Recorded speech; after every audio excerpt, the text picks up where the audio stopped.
Hey guys, this is Georgia with Ancient Aliens, and you're listening to That One Time I Was Abducted by Aliens with Jamie and Bree.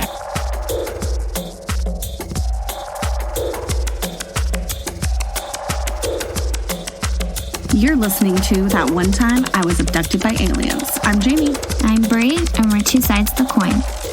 Hey, fellow Space Tribe members. You're listening to a live episode of That One Time I Was Abducted by Aliens. My name's Jamie. My name is Bree, and we're two sides of the coin. So, what do we have on tonight's menu, Bree?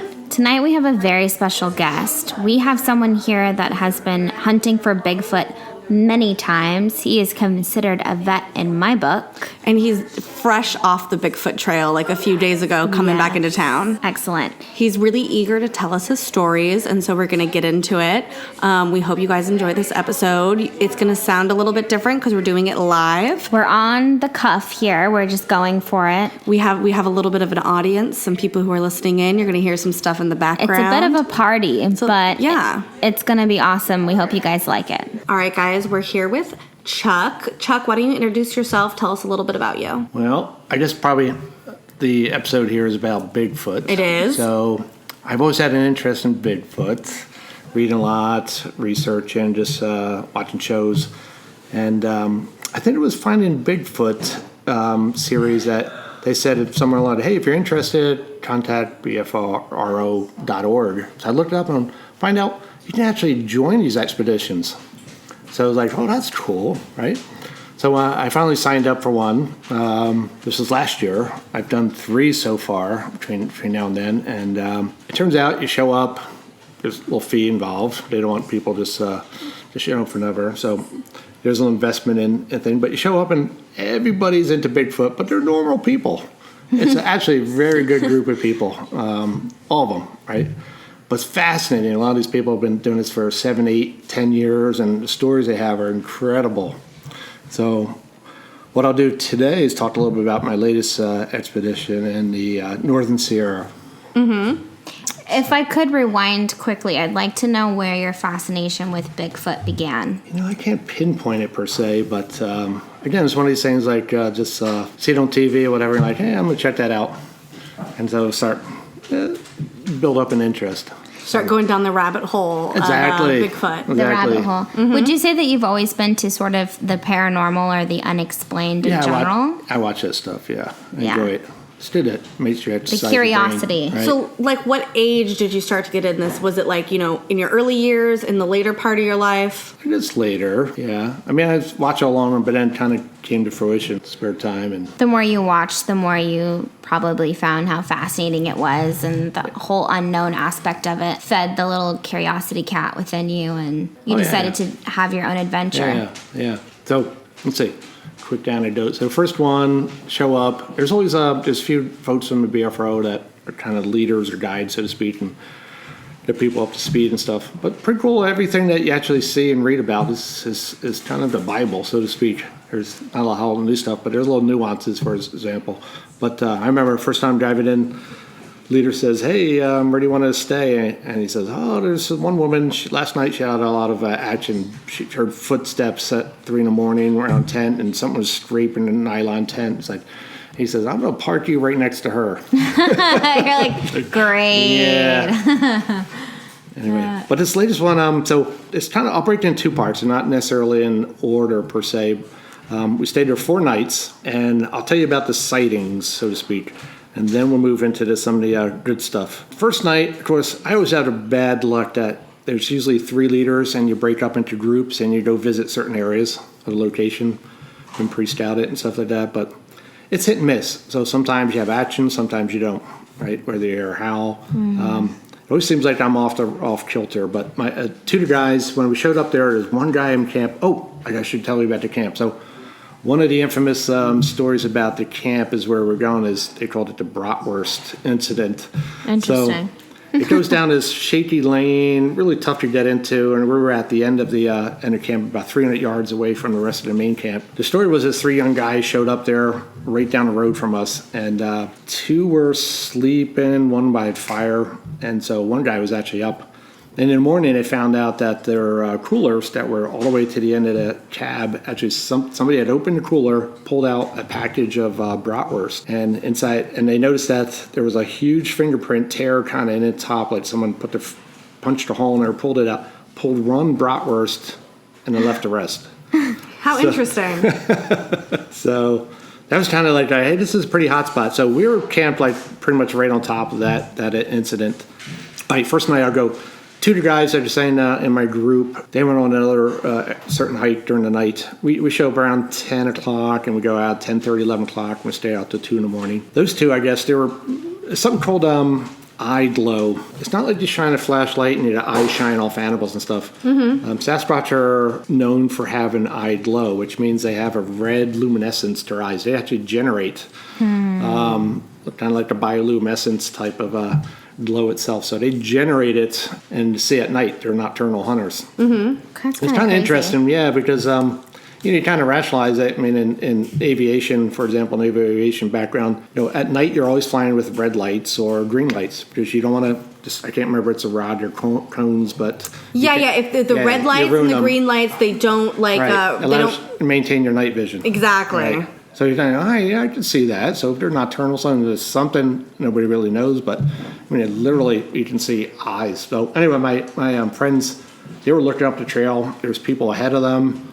And two guys just actually turned around them, and they saw, he said, two red eyes going across. They thought they were taillights. And they're like, oh, no, this is a dirt trail.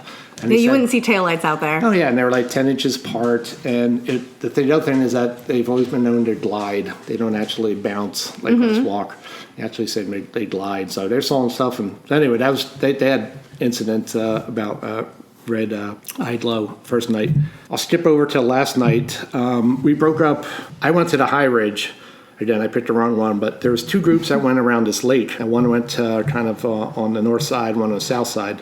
South side, one of the instructors, while we were having a debrief, he scouted it out during the morning, and he was like, something threw a rock at him. He said softball size rock, threw it at him. Softball size. Yeah, coming out of the woods. And he's like, he was freaked out. He's like, yeah. He's like, he's like, I don't want to go down there at night. I mean, this guy's been doing it for a long time. These guys, what's cool about these folks is that they have a healthy respect. Safety is paramount. Start screaming at you, they probably don't want you there. Time to pack up and leave, right? Don't taunt them so I have a respect. Anyway, so this guy was freaked out by going back down. He says, I'll go down there, but we did a rock throw now. We're out of there. So anyway, the story is that there was the other group on the northern part, and at night they actually were using a FLIR for looking infrared camera, and they saw three, as he described it later, he says, kind of like NFL looking guys, right? You can see the muscles and stuff like that. NFL looking guys. Yeah. And he thought it was the group across the lake.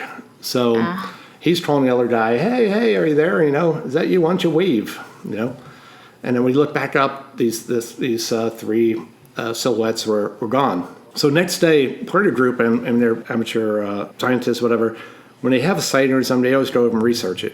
And that's part. They'll go and investigate it and find out if it's like what exactly we saw, right? Could have been. Anyway, so I found out later, next day, they had to scramble down this really difficult interface. They got to a little beach area on the lake, and they found footprints. One was about 12 inches, not a big deal. There were stick structures, which is a whole other thing where they actually create... not sure if they're markers or territory markers, whatever, but they interweave sticks. So sometimes they'll find in the middle of the forest a tree woven in between other trees. Yeah, interesting. It's like the Blair Witch. Very Blair Witchy. Yeah, exactly. Like leave your mark. Or a lot of huge trees against each other, where obviously they've been pulled away from the roots. It's not like they just fell, suspended stuff. So there's stuff that don't really understand. Yeah, exactly. Kind of like a teepee, okay, right. And it's interesting because I wonder if it's markers, like trying to make them remember where they are. Because, I mean, you'd have to imagine that forest at some point looks so repetitive. Yeah, or marking a deer trail or some game trail, something like that. There was one show, I'm probably sure. It was a Survivor Man, I think it was. He went to Alberta. I should remember all the names, but they were saying them. And the other things I did was, Bigfoot does all break the trees down in front of the pass, like don't pass there. A lot of times when they're trying to get out, there's trees falling in the middle of the road, like, how'd they get there, right? To try to stop people. Anyway, so they went and investigated next morning. They climbed down, said, it's not easy to get down there. They found 12-inch, and then the other one's a 21-inch footprint in the sand. That's giant. And I'm waiting to get the picture, but so that's about 10 foot. Sasquatch is like Foot. 10 You foot guys tall. were able to 10 cast foot it? tall, Oh, 10 foot tall. Yeah. 21-inch footprint. Woo. Did they cast it? He said he's going to send me some pictures and stuff like that, so I'm waiting for that. So I'll shoot them over to you guys. Yes. But okay, so that's kind of nice sightings. There was some more red-eye glow and stuff like that. Even my guys saw, but we'll move on. So coolest part I think about the thing. So I told you we were in the kind of outskirts. We kind of asked for it, like, hey. I kind of have this love-hate, like, okay, I wanted some action, but I don't want action that close. Right. That's always like the thing. It's like 10 you go foot, looking for it and you're like, I don't creature want to in front get of me. too close. Yeah, I don't think so. Yeah. And I'll see him from afar or close enough. Like you're not trying to shake his hand or anything. Yeah. It's like when you go looking for UFOs till you see one above your head And then you're like, start to oh freak shit, out. oh shit. Yeah, exactly. Let's see. So we had this camp, and there was a little hill, kind of a granite, and goes straight up type of deal. One of the guys came up on a Wednesday or Tuesday night, and he went up to this rickety place, set up camp, and had no fire, and he's all by himself. I'm like, that takes some balls. Mm-hmm. He said he heard some footprints that night, whatever, but he did set up an apple on one of the local boulders, and in the morning it was gone. So we arrive on Wednesday, and we're like, let's take this to camp. Somehow we make it up there. And I was like, wow, this is remote. I mean, it was a good walk back to main camp. So we're like, okay. One of the nights we put out apples and cantaloupe. Cantaloupe. Why? Is this like word down the line that they're attracted to these types of fruits? Yeah, there's a lot of literature that says they like this and that. So okay. Kind of hit and miss, I guess, as well there too. But cantaloupe, let's see. There was 2 peaches. So wake up next day, and we're out like 2:30 in the morning, right? We're coming back. It's a single lane. It's a dead-end road. 2:30 in the morning, you're still awake looking for Bigfoot. Yeah, we're coming back to camp. So so it's a dead-end road. If any car came up there, we would know it. Mm-hmm. Okay? I mean, it's only one way in, one way out. 2:30, we go to bed, wake up, and we go out and check out things. So one thing's on the big boulder way up one of the peaches was gone. Okay, we looked all around it, nowhere, couldn't find any remnants, it didn't roll off or anything like that. Mm-hmm. Peach is pretty big for a bird, right, to carry away. And it's just you guys, right? You didn't really come across any other campers or hikers. We're all by ourselves. It's just you guys. Yeah. And the other thing in the area is bears and I guess coyotes. Deer? Deer, of course, you're right. I would imagine if a deer ate like something off of a tree, you'd see pieces of it. It wouldn't be able to grab the whole thing in one bite. Exactly, you'd have remnants of it. Yeah, you'd have something. Right. When the peaches are gone, on the first big boulder close to our camp, there's an apple there. We get to it, and this is odd. So what's laid next to it is a mushroom sitting on top of this 3-foot boulder. What? And then a pine cone nut that's been pulled apart, and all the nuts are displayed. It's It's called gifting. So we gave him an apple. Straight offering. And they gave us a And he gave you a mushroom and a pine cone. And one of the guys researched this and said it's an edible mushroom. I can't remember the things. Yeah. Oh shit. So I was like, okay. So then we walk over to the cantaloupe. Cantaloupe's gone. It's been moved. It's rocked over and stuff like that. And we find it, I'll say 20 feet away. Eaten, half eaten? Well, it's got 2 things. So it's got what appears to be claw marks or nail marks. So someone dug into Something it. just went.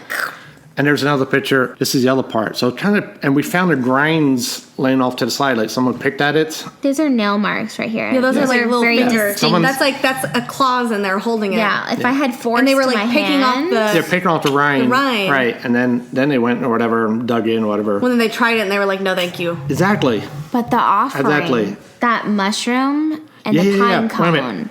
If it was a busy campsite, I'd be like, okay, these people know their shit and they're messing with me. If there's no one else there, I would immediately be like, what the fuck is this? Okay, here's what blows up my mind. Here's the next one. So the next boulder, against 3 feet off the ground, just giant piece of granite. There was another apple in there. When we go up to that one, apple's gone, but there's a slice. No. Yeah, a slice of apple, and I'll show you the picture of it. That's what's left a of your close-up of apple? it. And it's not cut by a knife. It's ragged things. It left a slice. That's a straight, like a slice of an apple. But not like with a legitimate knife, like with like a creepy You can see it's all ragged on the side. Yeah, like maybe they chewed it or they did it with their nails. Right. It shows some type of intelligent, like, I'll leave you the slice left. Wow, that's nuts. Yeah, that was like, all right, We'll have to post mushroom these was pictures. cool, but that is incredible. Yeah, it's like a little slice. He left you a little sliver. Yeah. He's trying to share. Mm-hmm. And you guys, there's no apple. You come across this Yeah, it boulder, was a full apple, and that's what and you it comes see. back and there's a little wedge slice slit that he made for us and left, or he or she. Well, interesting thing about it is it's pretty well, let's just say, agreed upon that a lot of times when you have visitations in camp, it's always the juveniles. Big guys, the males and stuff stay away, and moms, it's the juveniles come around and it basically fuck with the humans. Reckless, do what they want. they're mess just with like, it. they're they're rattling shit, walking teenagers. around. Yeah. The witching hours like 3 to 5 in the morning, stuff like that. So Literally we're leaving always you sleeping. breadcrumbs. Yeah. So let's see. Around the cantaloupe, afterwards, when we asked one of the leaders, he came up and he found, it doesn't show up in the pictures very well, but we found 3 footprints. Mm-hmm. And it's about size, 12, 13s, which indicates, but clearly 5 toes, smashing thing. And, kind of debunked. We would jump on the dirt and it wouldn't even make an imprint. Yeah. Doesn't have an impression. 3 of them going between the rock and the cantaloupe. So that has to be something that's really heavy then, because if you guys are jumping up and down on the dirt like that and it's not making an imprint. Exactly. Okay, so we'll move to the next day and we got a little more adventurous. And one of the guys, Steve, he's done a lot of research, looked a lot of YouTube. He says, I know what I like, sweet stuff. So some of the other stuff we added. The second time was plums. They didn't really touch them. I'll cut to that chase. Watermelon, didn't touch it. What? More apples. And then a couple things. It's odd. So one of them was bread. It says they love bread. So they left a loaf of bread on a rock. Mm-hmm. And then somebody, I don't know if this is read anywhere, but somebody liked sweet stuff, so they left a Chips Ahoy. Like a whole container of A whole it? container where the part that pulls off on top. Right. Mm-hmm. It was still stuck back down. It was pre-opened, right? Mm-hmm. Kind of deals are, so it was already been pulled. And then let's add more apples and stuff. And one of the guys, he had leftovers Doritos. He put some Doritos. He put Doritos a time before. The bag was moved. Could have been a crow, maybe. So couldn't really definitively say. This time we put a giant rock in the Dorito bag. Oh. Right? It's not going to blow by the wind. Yeah. Crow's not going to be pulling this very far. Mm-hmm. This time it was scattered, and you just clearly see the rock still in the thing. But this one was also peppered or something. I'm figuring out he's eating something hot, going, holy shit, I need what water. the hell is this? Anyway, long story short, we came up the next day, the plastic bag, and we see a giant tear, kind of claw marks on top and a little tear in the middle, but the bag's gone. No bread in it. No bread. Oh, wow, All look at slices that. done. It's not like a bear would rip it apart and you see shreds. Yeah, and not pieces like all an over. intelligent, like opening, Yes, all taking gone, the right, bread, right, and leaving the right. package. So the Chips Ahoy of all things, set destroyed. I mean, the bag's intact. Someone obviously pulled back the labor, ate all the cookies. There's a few crumbs, or maybe an 16th of a cookie sitting on one of the sides, but that was it. Mm-hmm. There's no crumbs or anything. It's just gone. Just gone. So another apple is we got this, and it's kind of all cut up and stuff. As a matter of fact, I have it in your freezer right now. The apple is I have in the apple. the This one right freezer. here, yeah. Oh my That's god. nuts. That's that spot. But you can see the nail marks and stuff on it. So like that. Yeah, that was the probably missing a few things, but So and pretty Bigfoot much- likes the food. He likes to be wined and dined. You should probably leave him a beer and see what You know happens. what? My question was going to be is next time you go, can you please bring a potato with you? Because I really want to know He likes if he likes potatoes. potatoes. I do. I At want to least know. a beer. Get Because big. like everyone likes Bigfoot potatoes, drunk, right? let's Like see. potatoes are the greatest food ever. Like if I had to pick one thing to eat the rest of my life, I'd probably pick potatoes. So I want to know if Bigfoot would be attracted to potatoes. I'm really interested in it. sense. Right? Yeah. It's an interesting theory to try. He might hate it. Comes from the ground and it's tasting good. Has a lot of carbs and Yeah. Oh my god, it ain't bad. So like what? Like is it always something like that they're gifting is like a pine cone Not or necessarily, like yeah. Not necessarily. it's always just there's always some type of weird offering. A lot of Right. people have realized that. All right. That's interesting that it. Well, it's an intellect. I was going to say it's interesting that there's an intelligence to it, that it's Exactly. not just something like a bear that's taking something and walking away and eating it, or even you can see that they seem a little bit picky. It sounds like with what they have, like the cantaloupes they weren't into. They picked it, they looked at it, they were like, "No, I'm not into it." And even one of your apples, maybe it was a sour one, it wasn't sweet, so they took a bite and they were like, "I'm good, thank you." That's not even a bite. That's like the fingers don't. It looks so crazy. Yeah. A little, no, not into it. No. In the bread? There was another, so one of the guys, he's telling a story across from the Bratwurst meadow area. Right on the other side, this other guy told us, Mike Rody, he said he had an incident. He called it the TP incident. So, he was camping right there and he went up the hill and kind of hid himself away. So this is where he would do his thing. He put a stick and he put a thing of toilet paper. Next day he comes out. The toilet paper has been all unlined, but it's been folded back and forth in a giant pile like this. And it wasn't erratically. All the edges were... It was very precise. Yeah, all the edges were aligned. He's like, "Oh, you kidding me?" He actually told me that at the end of this, when he knew we were getting activity up our camp, and he said it, and I kind of regret not doing it now. I didn't want to give up my toilet paper. He's like, "Hey, it'd be interesting to put a toilet paper, see if it's the same one." This is right there. I mean, literally, it's a couple 100 feet away. See if it would do the same thing? Yeah. It's like intellect, like, "Hey, I remember this."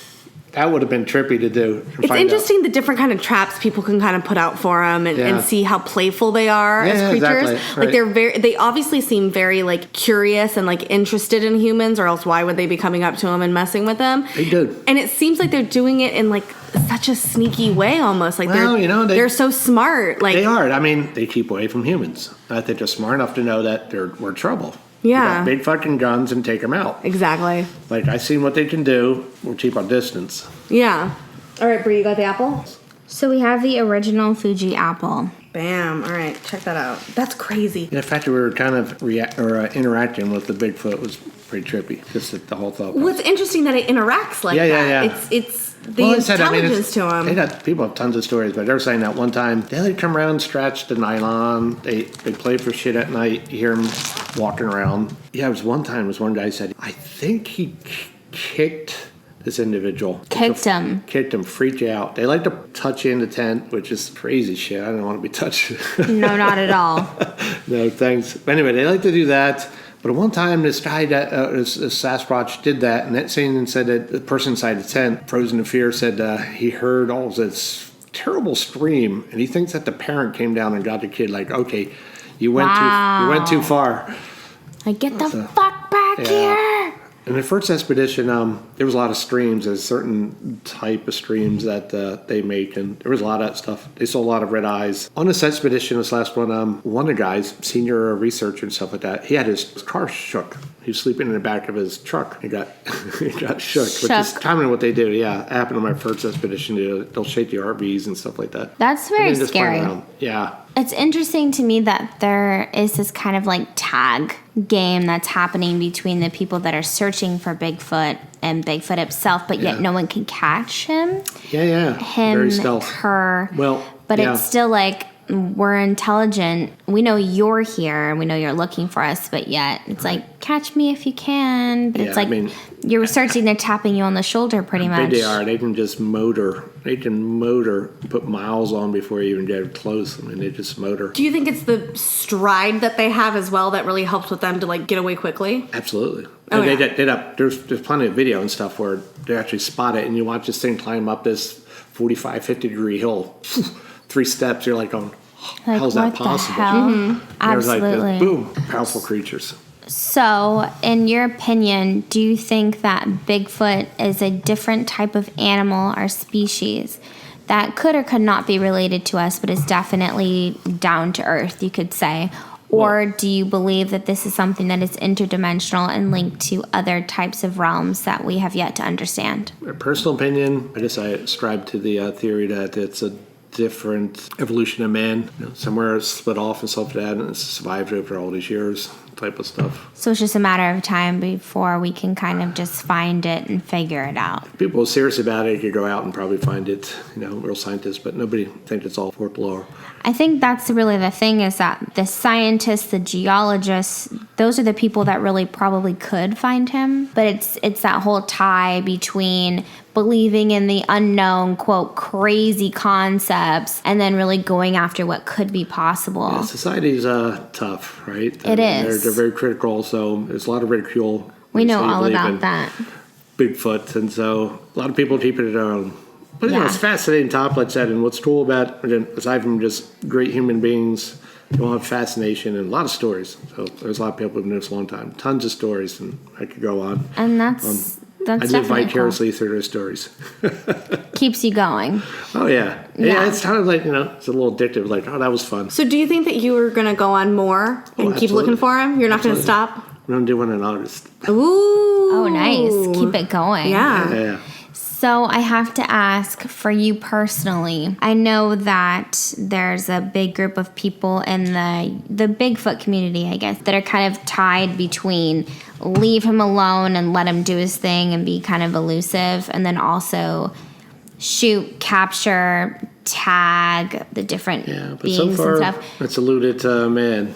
So I'm curious. A lot of allegations that they shot one, but nobody's got any evidence. Mm-hmm. So if you were put in that position where you saw Bigfoot in front of you and you knew that you had the types of arms that could take him down, what kind of choice do you think that you would choose? Shoot, capture, or let it live and just take your own experience? Capture, does that mean put your hands up, Bigfoot? If you had something that could take him down. Say you had like a tranquilizer gun and you tranked him and then you put like a chip on him like you would like a dolphin, so you could find out where he's going to and see where the family's at and what's going on. Or do you think that you would just genuinely take your experience and be like, that's keep all it I for need? yourself? Absolutely, a former. I would never think. I mean, it's I don't believe in killing. Certainly animals. I know I eat them. Kind of hypocrite, but whatever. Understand like those. I would never even think of shooting a Bigfoot. That would be, so you're in it for your own unless experience. Unless it charged me. And then I don't know if I would have large enough caliber to take it down, to be honest. Well, let's just assume that you do. 10 foot, 800 pounds. Let's just assume that you have the greatest every way. Well, he's saying, I guess, only if it attacks him, but you wouldn't go. You're just there for the experience. Absolutely. You just want to observe. See it. Right. Yeah. Experience. As one of the guys said, and I was like, what's this organization about? He says, we don't really have a purpose. It's what's in it for you. What are you trying to get out of it? It's the discovery. Yeah. I think that it should carry on through most humans, is just seek the unknown and let it be, not exploit it, which I think most people want to Eventually do. It'll probably destroy its habitat and be inevitable, I guess. That's another thing I was going to bring up to you is, what do you see? There's a lot of wilderness, though. Oh, my God. But what do you see the future for Bigfoot with us kind of mowing down our forests? And it just seems to be increasing. And if we keep moving into these types of habitats, eventually we're going to back them up into a corner. Do you think if we continue at this rate that Bigfoot and its generations and so on, do you think that could eventually come to an end because of the choices that we're making? I think we get to the point where we've ruined their habitat because there's so much forest out there. If we get to that point, the world's probably already over. That's my concern. I think there's that's nothing happening. left at that point. That is, like I said, there was a lot of wilderness. There were just anything and everything to hide in that wilderness. It's just, you're never going to find it. Well, I think especially people like us, because we live here in California, we see everything so on top of each other, but a lot of people who travel the United States don't understand how much land is out there that really isn't touched, or like how many national parks that we have in these huge, beautiful places for all of these kind of creatures to live and do things. Absolutely. Even in California, just head in the mountains. Exactly. Anywhere. As long as there's a food source, these things allegedly can run down deer, so they're moving. They don't have a problem. So if someone wanted to look for Bigfoot themselves, what are the type of equipment or even just knowledge that you would recommend that they go out there with? Oh, good question. There's a lot of stuff online. Like I said, there's a lot of Bigfoot documentaries or shows. Those are probably pretty helpful. Most what they're telling there is kind of the Bible. There's nuances. Like, I found out this time that I always thought that the red eyes were on or off type of deal. Then I found that they actually regulate the brightness. What about equipment like night vision? The other thing, you mentioned the flare. Yeah, so a lot of things that would be helpful. You always work around red lights in your head. That's all you use. No white whatsoever. Okay, so just straight infrared? No. Like on your flashlight, like you want to take your flashlight and put like a red like cloth over it or a red paper to make that red light because it doesn't filter. Yeah, it doesn't mess up your like. You know how you get adjusted to the dark? They make headlamps like that. Yeah, exactly. That's what we got. We all did that. And that's what we're using. We're just good for about 6 feet, maybe 10 feet. So you're not seeing a whole lot in front of you. So what did you bring with you? Did you bring like a camera or we got that. Well, cameras. It's not going to do much. Nighttime, that doesn't do much, right? Yeah. Let's see. So some standard equipment. Got to have bear spray. Just in case. Right? Some other equipment, everybody's asked to try to record her. There's a lot of these things that make vocalizations. You catch one of those, it's very distinct. All the experts will say, yeah, that's not a recognized animal sound by any means. Other things you can bring, a lot of people bring forward-looking infrared, small cameras, $160 not bad. They're not the greatest and stuff like that, but it'll give you, heat signatures at night. And that's what they saw across that lake earlier in the story. Then there's parabolic dishes, so if you want to actually listen in. Most of the time what happens, and it happened to some of the groups and stuff like that, they'd walk up on the ridge, which is one I went last time, and they would hear the crunching on the side following them in parallel, and then every time they'd stop, it'd stop. So they'd actually try to do it. Being humans, they said, all right, we're down to stop on 5 steps. Said 1, 2, 3, 4, 5. They stopped and they heard crunch, crunch, crunch. They kept on moving. So like, okay, something's intelligence, it's tracking us type of deal. Equipment costs a lot of money, but a good pair of night vision goggles. Incredible. Amazing. Night vision in every situation. Green and white dots, but you can see every detail. It's phenomenal. But that's like $6,000 to $8,000 for a decent pair. Yeah, we've used night vision before, and they're fantastic. Unbelievable. I have to say, I think that we've basically mentioned a night vision pair of goggles in every single episode that we've recorded because it's on the list of before you can afford to buy a house, you should probably buy night vision goggles. You can see where priorities are. Or we say we're always like if we win the lottery, the first thing we're buying night vision. Like fuck a house, fuck a car, like night vision. So I have a question for you. So you believe in Bigfoot, so you believe in cryptids. Do you believe in other cryptids? Like, do you think Nessie's real? Do you think the Yeti's real? Like, El Chupacabra. Yeah, I personally do because I've heard some weird shit. So that would naturally fit. Yeah, Chupacabra seems plausible by any means. What was the other one you said? Any of the other. And just any of them, like Nessie, the Loch Ness Monster. Let's throw out the Mothman. Mothman. I've heard about that stuff. Yeah, why not? I mean, I don't know. I don't feel as strongly as I do. Maybe for Bigfoot. Yeah. But, it was like, yep. Maybe if you looked into it. So I have one question too on top of that, since that definitely opens up like a door for you to come into the more paranormal world. So do you believe in aliens? Oh, yes. This is questionable. How about all this stuff? Yeah. Okay. Absolutely. I think that's a great place to be in because I have to tell you one thing that tends to irritate me are people that say, I believe in ghosts, but I don't believe in aliens. Or I believe in Bigfoot, but I don't believe in aliens. I think if we're to leave our minds open to certain possibilities that have not yet been established, explained, then we should kind of leave this open door for many things to come and go. The similarity between, alien life and Bigfoot. They're hand in hand. Incredible. Yeah, I mean, there's so many sightings. There's no concrete evidence per se, right? Right. You got pictures, There's never... you got photos. But so many sightings, some people have experiences, but yet you don't have anything tangible in the end. But I think that's a big problem in the community, just everything, aliens, cryptids, anything paranormal. It's like you get a piece of evidence that that is good, right, and you're like, this really is, this is what happened to me. Right. And then other people, it's photoshopped, it's faked. It's like, no matter what kind of evidence we bring forward, someone's always criticizing it and saying it isn't what it isn't. Of course, right. Hats off to the BFRO group, but they don't try to debunk it. Like, hey, what could this been? Stuff like that. But you looked at apple slice. That was a mind blower. Now you looked at the apple slice. There was no knife or continence. Yeah, there was not at all. And that doesn't even look like something you could do as a human with your own hands. No, like absolutely not. You had to have nails, right, to be able to do that. Like, and big, strong ones, not even like fake nails. Like you had to have some claws to do. Kind of like shows like that. Exactly. Exactly. I tend to think that there is a level of intelligence in the paranormal field in general, all things unexplained, that maybe we're not meant to fully understand and put like a stamp on, like this is what it is.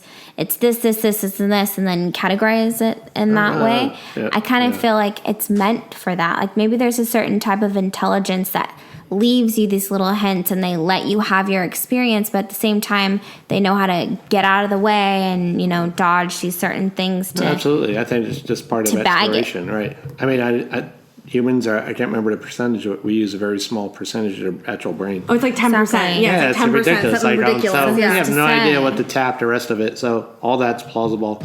See, to me, ghosts and stuff, the paranormal, I watch all those shows too. That's more trippier to me because that opens up a whole nother portal. So, like, oh man, do I need to believe in heaven and all that shit? Well, energy and stuff like that makes sense to me. so I know that you think that Bigfoot is very like flesh and blood to Right. the earth type of thing. Could you see any possibility that it could still be a dimensional being while being flesh and blood here on the earth? Yeah, I know. I've seen the shows and theses that they're somehow related to aliens, that a lot of UFO sightings coincide with Bigfoot sightings. Maybe a possibility? Yeah, I mean, one thing I know on at least the first expedition, there's one area where people saw glowing orbs. Right? These red orbs, Red right? or Or like white orange orbs. Yeah, right. orbs. And they're moving around in the middle of the goddamn forest. Middle of the goddamn forest. How do you explain that? Nobody or anything around there, and they're just moving around and you're just staring at them. I mean, a lot of people talk about that eventually that we might evolve to a certain point where we're extremely interdimensional. So I'd like to think that there's some sort of link between Bigfoot and then us, where if we can move into that sort of state, then who's to say that Bigfoot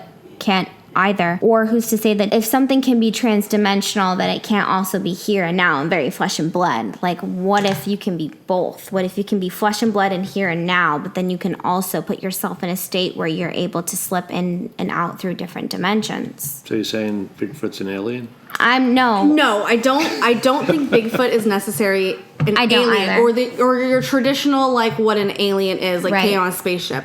What I do believe is that I think Bigfoot either is in a different dimension or maybe a parallel universe or a multiverse or something like that, but I think that there's some sort of a portal or a rip in the space-time fabric that makes it so Bigfoot is here and we can see him or them, and then there's a point where you don't see them anymore. They disappear. They disappear. And it's, and, you know, people are like, you know, oh, I can't find their nest or their cave, or I can't find where they lived. They must be moving. We do find nests. That's cool. I've seen a couple nests so far. Have you? Yeah, absolutely. How would you describe these nests? Like, what is it like? Because when you think nest, you think like a pile of twigs and like someone's It is hair. a lot of ways. I mean, they'll make use of natural resources. So whether it's a rock overcropping, or a lot of times they'll just bend trees over each other. They'll put brush down, and it's like something big just slept here. It wasn't a deer. But when you look at something like those nests, when you see it, do you see something like something permanent or something that they just did for that night and then they move on? Because what I mean by why I know what I you're think... talking about. I'll say half and half, depends where you are. Sometimes it looks temporary, like, okay. And sometimes like, wow, this is well structured. You sleep here for a while, right? I think a little half and half. I feel like if I were Bigfoot, it would be hard to have a restful night's sleep. Like, I would always be hunted, and if I were to build a nest, I would be like disappear during the day, sketchy. and they're sleeping or whatever during the day. But they're the alpha predator. They'd rip us apart. A lot of people say, all right, they can somehow sense cam recorders. That goes back to that intelligence part of it. Yeah, it's like somehow they know it. Or even our leader says, yeah, I put it on this one tree, looking this face. They came around the other way. He switched around. Switched around the other way. That's what's Always crazy. came in a bad way. I think that I personally would still like to think of them as being kind of trans-dimensional. Yeah, I'm right there with Personally. you. Yeah. Coming into our world. Yeah, whatever that Then is. disappearing. Yeah. And checking it out. Yeah, okay. Comes in, fucks with people, Right. goes back home, Right. takes a nap. Yeah. Maybe it explains why we can never get any bones or anything, right? That's what I mean. A lot of people use that as their explanation. It's like, oh, well, it's obviously not something that stays here. It obviously floats in and out. And that's why I say about, you know, their nests and shelter. Do they seem like they live there for a long time? Or does it seem right. like, you know what I Yeah. mean? Because you would assume like something like a bear, you can go to a cave, you see their den. It looks very lived in and very like something's there all the time. Where when, you know, people are describing these Bigfoot homes, it always seems like it's very temporary and not like for the long run. Right, yeah. right. But it may also be part of that they're always moving. Always moving. Yep. Right. Hunter-gatherers. Right. That's exciting. So when is your next hunt? August? Trying to plan something in August. We should go sometime. Going to the same area or going somewhere new? I know that's always Somewhere new. undisclosed. Okay. Yeah, undisclosed. Somewhere new. All right. That's always exciting though. Yeah, absolutely. I mean, if I could Smaller rough it, group. I We're would gonna go. Small But group, so. And how many do you usually go? in a group? Most first time we're probably just 6 of us. Break up into 2 pairs of 3. That's scary enough. Oh yeah, I would be absolutely terrified. So we kind of walk up and you stop and everybody turns lights off and listens for 10, 15 minutes. And it seems like every expedition is on when the moon's past, so there's no moon. There's no light. Oh, interesting. Very interesting. It is dark out there. There's a lot of light pollution. You're so used to in our area, street lights and stuff, and there's always some sort of a glow. And when you really go out to the middle of nowhere, because that happened to us at the desert, it's so dark. Yeah, it's astonishing how dark it really gets. I'm a city boy. I don't have a lot of experience, so this is kind of fun. But yeah, not only that, but your senses are heightened. Mm-hmm. Right? You're not seeing too well, so you're listening real good, and you're hearing everything happening in the forest. I'm sure that's half of it, is turning off one sensor, and then all of a sudden everything's like hyper tuned into what else is going around you. So we'll have to meet again for your next adventure in August. I would like to keep up with your theories on what you think that Bigfoot is. Sure. I imagine that your point of view must evolve, because I think my point of view with a lot of things just keep evolving. Everything keeps changing with the more experiences that you have, and you bounce off of other people. Like for me personally, I think my point of views are always changing. I guess what was magical about this last expedition is that the fact that we interacted with it. It's one thing seeing it or whatever, running across something like that, but we actually had interaction, communication. To see it play a game with you. Yeah. Yeah. It's a level of intelligence, I'm sure, that added to the level of just hypeness. All right, Chuck, what's your final thoughts on Bigfoot? You got experience for yourself, but I think there's irrefutable proof that there's a species out there. It's avoiding us, but it's out there. It's real. Would you say that we should definitely be... Oh, no. Never mind. I was going to say that we should be on the hunt, but I take that back. I don't think that we should all be on the hunt. No. We should all be on the lookout. It's nice as a small group. You don't want humans with... It takes a certain amount of respect. Nothing good didn't happen after that, right? Exactly. Yeah. It's good that it's a smaller group and there's an interest and there's some documentation, but it's probably best to left to people that are really interested. Yeah, I agree. Think of it as another monkey in the zoo. Yeah. All right, Chuck, well, thank you very much for coming on. We love you, and hopefully we'll hear from you soon. Yeah, thank you, Chuck, very much. My pleasure. Hey guys, we hope you really enjoyed that interview. I know it's a little bit rough to listen to. The sound is a little echoey. It's definitely not the studio, but I think we had a great interview. Yeah, I definitely have always been a big believer in Bigfoot, so it's always nice to meet other people who are into it too. Especially someone that takes the time to, go out in the middle of nowhere with a bunch of people, and someone that has been on the Hunting for Bigfoot shows. I think it really shows that, your normal everyday people, they're into these sort of things. And for me, it's refreshing to know that some people really do keep an open mind, no matter how typical or normal, quote normal, you may think that they are. So it was really a blast. I would love to have Chuck back on. Absolutely. And we just want to say good night to you guys. We love you. Thank you for listening. Shout out to Brian Jackson. I DM'd him the other day and was like, Brian, we miss you. And he was like, don't worry, I've always been inside you. Same. He did. That's what he said. Same with Two Schmucks and a Mic. Shout out to you guys. Hey. We miss you. We should chat soon. Absolutely. Shout out to Raya. Raya, we love you. We miss you. Shout out to all the cool people we met at Alien Con. If you guys are new to the podcast and you heard about us there, DM us aggressively. Yeah, we'd love to hear from you guys. Also, just Covert Nerd, Not Your Pastors Podcast, Destiny from Space. Destiny from Space. We don't have our list in front of us, so we're just going off the top of our heads some shout outs. You guys can always follow us on Instagram at That One Time I Was Abducted. Shoot us an email at thatonetimeIwasabducted@gmail.com. You can find us on OnStellar at Totiwaba. TOTIWABA. Hey. Thanks again, guys, for just tuning in, and we will be back soon with another hot one. Fuck you, Mountain View, California. Mountain View, California. I hope there's a Bigfoot in your area. And fuck you, Sky. Fuck you, Sky. Fuck you, Chelsea. Fuck you, Chelsea.